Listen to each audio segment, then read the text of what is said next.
Kolegyne, kolegovia, odborári, občania Slovenskej republiky.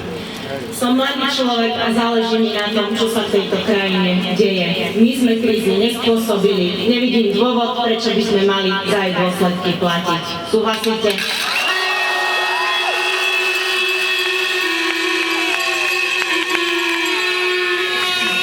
Zaslúžime si lepšie zaobchádzanie, kvalitnú životnú úroveň, kvalitnú a dôstojnú prácu, lepší život. Preto ďakujem za vašu podporu, lebo je dôležitá. Ak bude treba, vyjdeme do ulic ešte raz. S vašou podporou to dokážeme.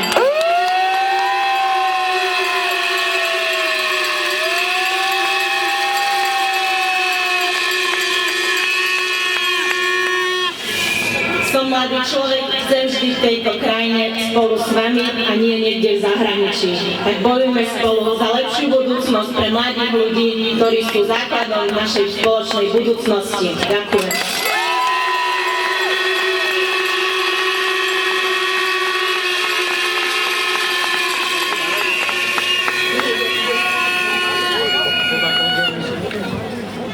Kolegyne, kolegovia, ďakujem predsedničke Rady mladých pri Konfederácii odborových zväzov našej Erike. Naši mladí musia zobrať hypotéky, zadlžujú sa na celý život, nemajú istotu stabilného zamestnania. To je súčasná perspektíva mladého človeka. Chceme to?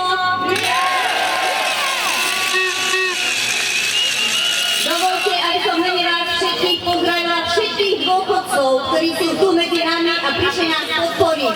Vítajte medzi nami!